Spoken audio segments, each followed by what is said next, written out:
Şimdi eve gelseniz, 3 yaşında bir tane çocuğum olduğunu görseniz, acaba çocuğum mu bana yardım ediyordur, ben mi çocuğuma?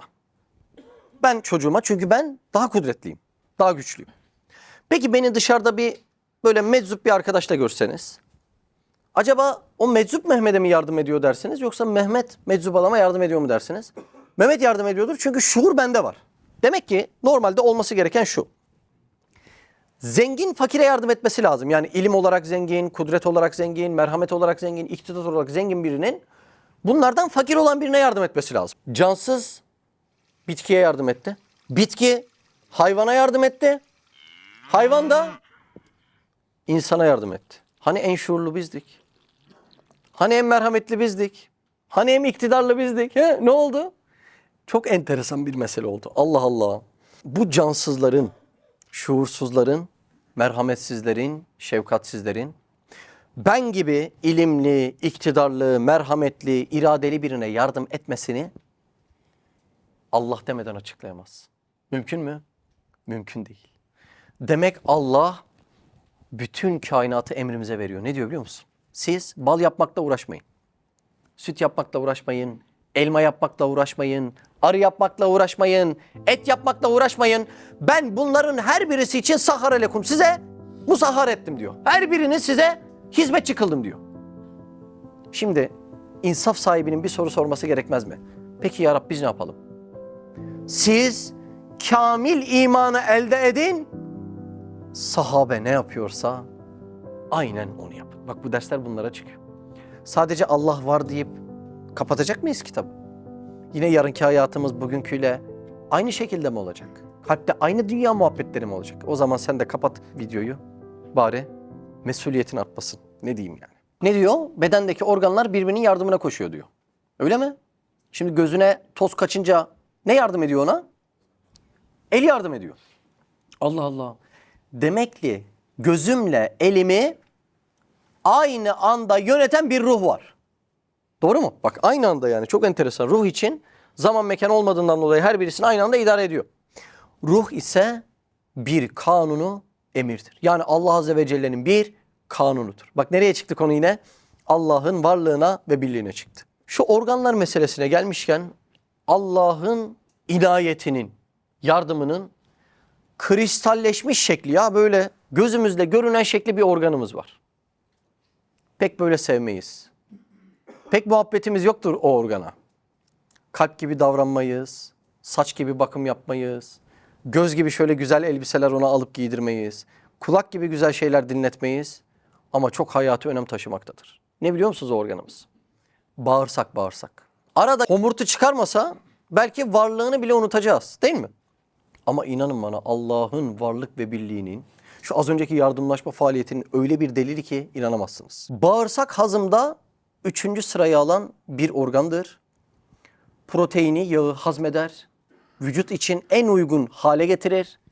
Daha sonra o hazmedilenler kan yoluyla trilyonlarca hücrenin gıdası olur. Böyle bir faaliyette muazzam rol oynar. Eğer o hücreler bağırsağın vesilesiyle beslenmeseydi, el hareketi, ayak hareketi, adelelerimdeki bu güç kuvvetin hiçbirisi bende olmayacaktı. Şimdi biz tereyağını yediğimizde yağlı asit ve gliserin oluşur. Şimdi biz tereyağını yiyince hücreye de tereyağı şeklinde gitmiyor. Değil mi? Amino asitlerine kadar ayrılıyor. Daha sonra onlar kan yoluna biniyor. Kandan trilyonlarca hücreye gidiyor ve bu şekilde vücuda dağılıyor. Allah Allah. Burada işte o bağırsağın faaliyeti inanılmaz. Yaklaşık 8 metre, affedersiniz, tiksindirici kordonlardan oluşan bir şey. Çünkü Kurban Bayramı'nda görüyorsunuzdur, insanın çok midesini kaldırmayacağı bir olay. Ama faaliyetine bakarsanız bir kimya fabrikası. İçini açıp faaliyetine baktığınızda, sindirimdeki rolüne baktığınızda, emilimdeki rolüne baktığınızda, kandaki rolüne baktığınızda insan diyor ki böyle bir fabrikayı ne göz gördü ne de kulak işitmiştir diyor. Şimdi biraz işin sıralamasını anlatalım. Önce ağza lokma giriyor. Daha sonra lokma diş değirmenlerinde öğütülüyor. Daha sonra sindirimin diğer basamağı için mideye gönderiliyor.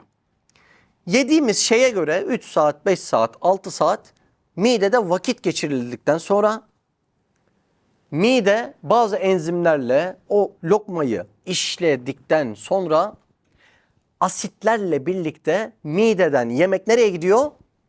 Bağırsağa gidiyor. Şimdi burada aslında bir problem var. Asit mide için faydalı bir şey.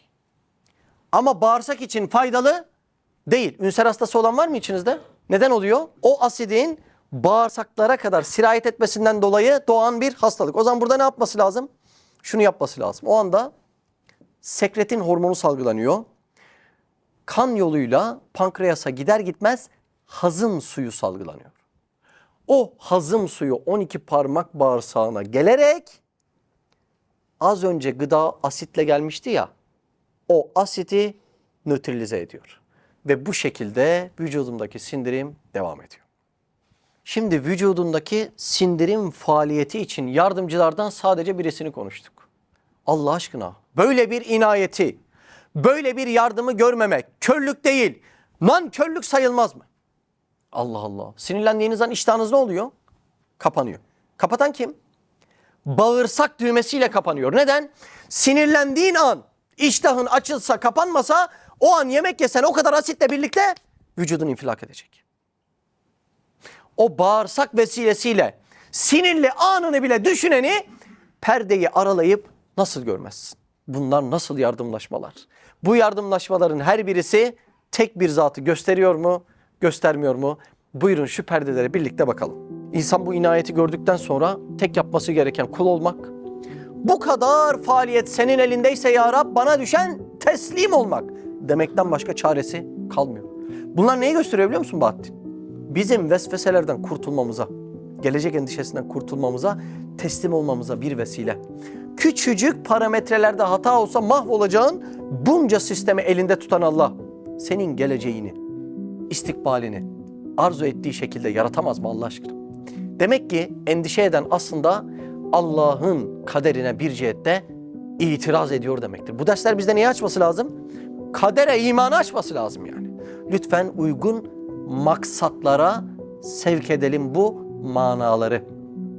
Dersler sadece manada kalınca, masada kalınca ben çok üzülüyorum buna. Bu manalar sahabe gibi bir maksada insanı tevcih etmek içindir. Başka bir sebepten değildir. Sadece dilinde aklında kalsa konuştuk. Malumat dedik, kuru bilgi dedik. Tonlarca kömür var ama ateşin yok dedik. Anlaşılıyor değil mi? Nasıl, yorgun musunuz? İyi değil mi enerjiler? Bağırsaklar çalışıyor. Gıda az önce faaliyetlerden geçiyor, kimyevi faaliyetlerden geçiyor. Trilyon hücrenin yardımına koşuyor. Ahmet trilyon ya, trilyon. Siz hiç bir yerde yemek dağıttınız mı? 10 kişi, 20 kişi, 100 kişi. Ben diyorum ki trilyon ya. Trilyon ya. Vücutta 100 trilyon hücre var. Her hücrede de 100 trilyon atom var. Bu nasıl bir faaliyet, bu nasıl bir döngü ya? Akıl alır gibi değil. Şunları bir anlasak var ya, ne güzel teslim olacağız Allah.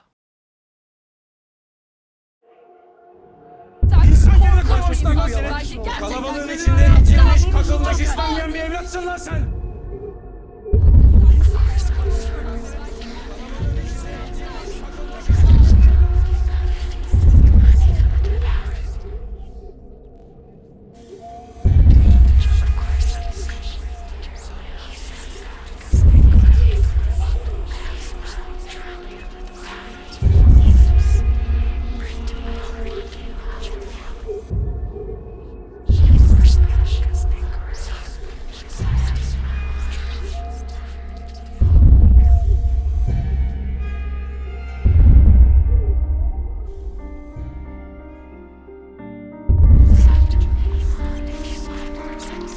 Boğulmak şeytana mahsustur.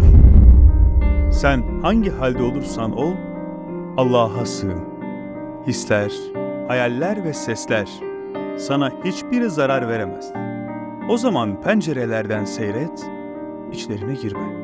Kötü düşünce ve takıntılarından kurtul.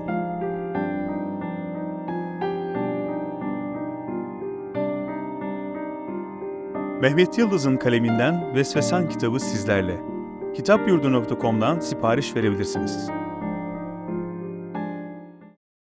Gezegenler bile bir aradayken, tek olduğunu düşünüyorsan koskoca evrende, bu kanal tam sana göre. Bu video YouTube kazanında kaybolmadan senin gibi başkalarına da ulaşabilmesi için desteğe ihtiyacı var. Her abone bir kırgın yüreğe daha ulaşmayı sağlayacak. Beğen, abone ol ve yorum yapmayı da unutma. Siz de Hayalhanem'in yurt içi ve yurt dışı projelerine destek olmak için buradaki linke tıklayarak online bağışta bulunabilir veya aşağıdaki iletişim numaralarından bizlere ulaşabilirsiniz.